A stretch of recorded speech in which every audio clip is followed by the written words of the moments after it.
Mr. Daniel, can you hear me?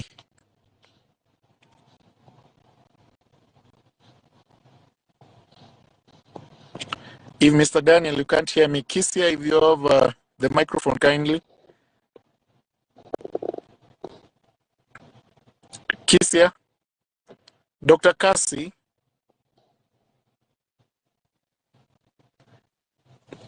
Dr. Kasim,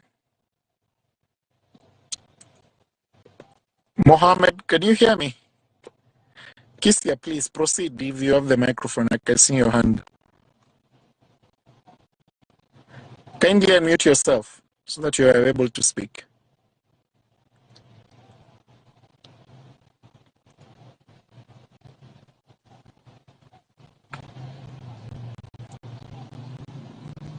Mohammed, are you there?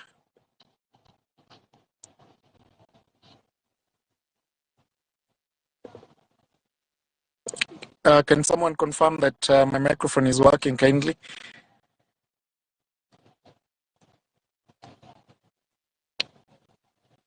Hivyo wale walinzi wa milango zao wamekaa standby to make sure in case of anything wana shut the doors. So guys, yes, naona kuna watu wanaendelea kuuliza namba. Yes. Engineer AM.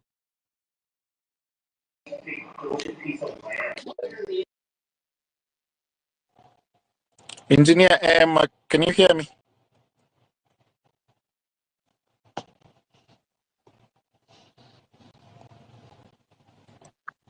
Free?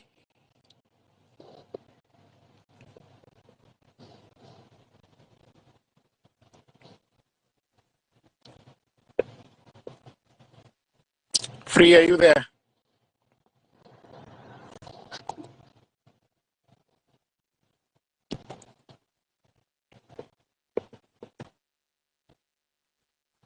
Steve, can you hear me?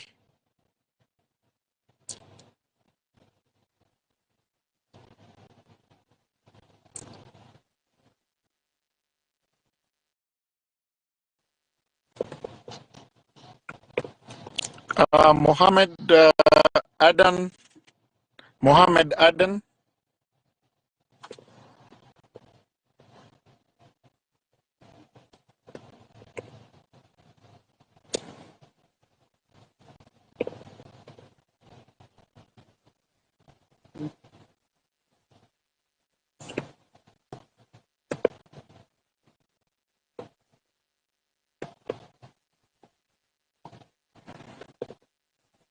Mohammed, kindly unmute yourself.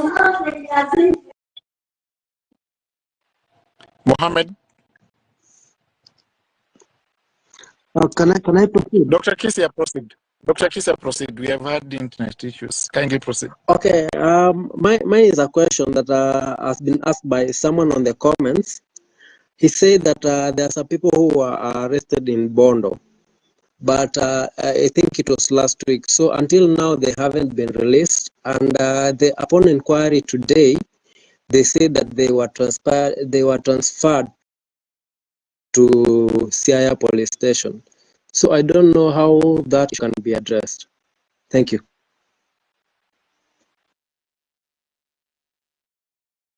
Thank you very much, Dr. Kisia. Free mind.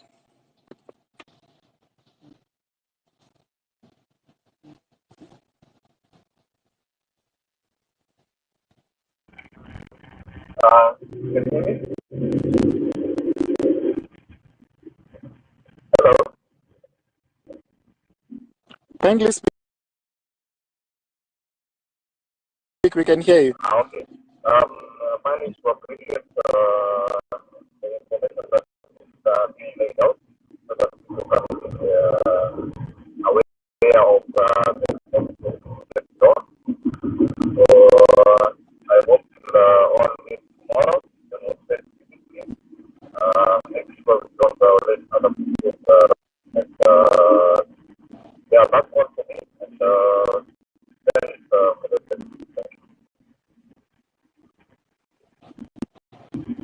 Thank you. Mtujazi. Mtu Jazi, Kenya. Hear me? Yes, we can hear you, Steve. Thank you very much for this opportunity. It's an honor that you have considered people with not much of a following. So my question will digress from Article 37 of the Constitution, and we'll just inquire about. So the clarion call has switched from reject finance bill, and it went to Ruto must go. Now we are advocating for good governance and accountability in government. Now the question is, what will essentially happen if our president decides to resign? We know that that will be a difficult thing to come to reality, but there is a possibility. And if the possibility becomes reality, what might happen?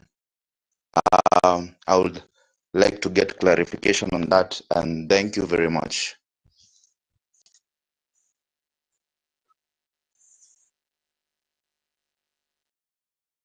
Thank you for those contributions. We'll go straight to Jasiri. I can see we have a number of legal experts within the space. Jasiri, kindly, if you have the microphone, you have 2 minutes. You can ask your question.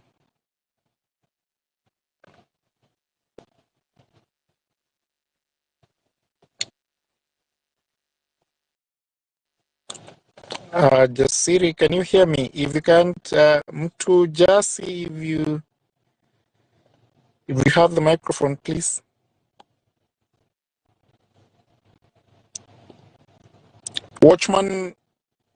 Watchhawk, sorry.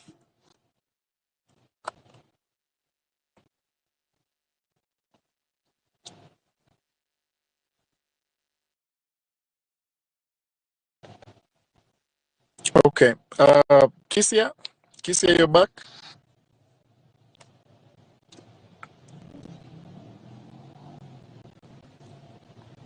Kisia, can anyone hear me? I can hear you. I can hear you. I think I'll drop the mic so that you can give. Yes, we can hear you, Mr. Manuel. Kindly drop so that we can have the rest. Free mind. If you don't have the microphone, if you have the microphone and you don't have something to say, kindly drop the microphone so that other people can join. We have Gashi Moura, Mesha Kirwa. You have the microphones, kindly.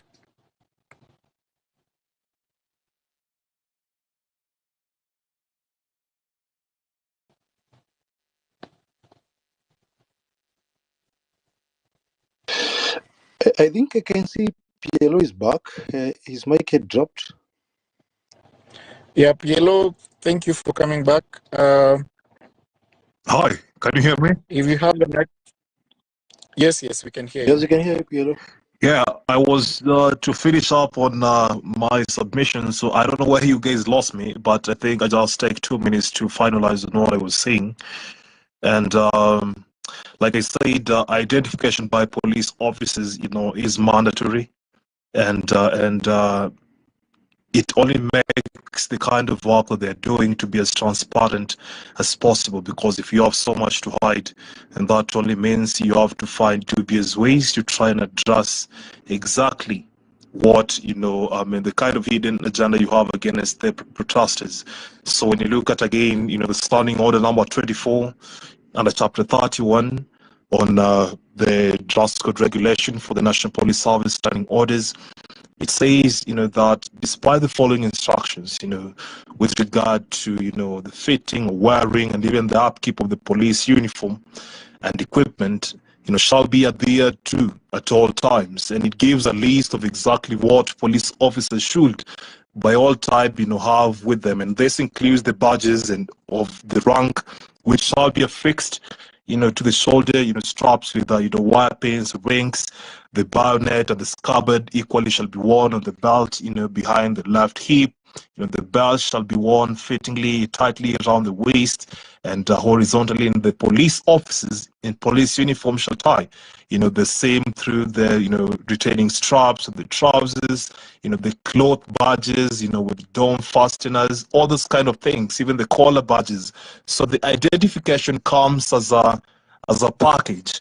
So if a police officer doesn't have all this save for the police officers in VIP, protection, the internal affairs unit, the DCI, whose mandate actually even limited not to interfere, with protesters, because only one of the ill motives and working in those three of the tripartite of the institutions that I've mentioned will have a different motive to interfere with the protesters. So I hope the matters, filed by, LSK on compelling, police officers to be identifying themselves and do away with this kind of plainclothes, dress code, which I think for me is being used to address different agenda, and which is quite different from what police officers are deployed on the streets to do.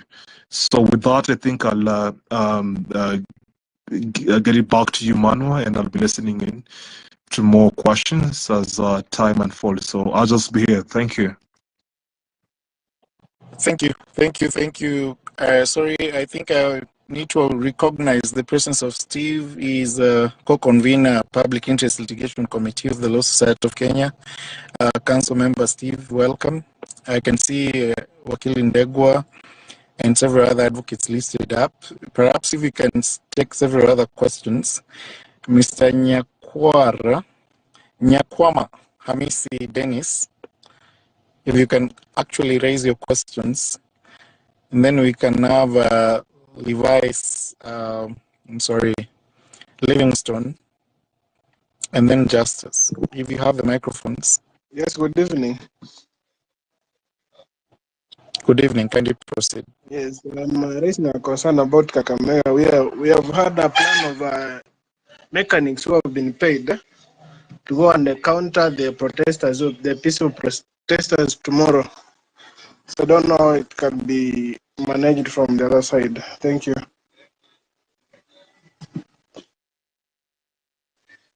Thank you. It's important to state that the mandate of the Law Society is limited to violations of the rights of individuals who exercise their rights under Article 37. There are issues that we are not able to address unless, of course, you supply us with that information. Remember that whereas we exercise our duty as an institution to perhaps challenge decisions and actions of individuals that actually undermine the rights under the Bill of Rights, it's very important that you know that we only act on the basis of the evidence presented to us. If you feel that indeed there are people who have been paid to undermine your right to demonstrate peacefully, then it's very important that you document that information and share it with the Law Society. We'll be able to take the necessary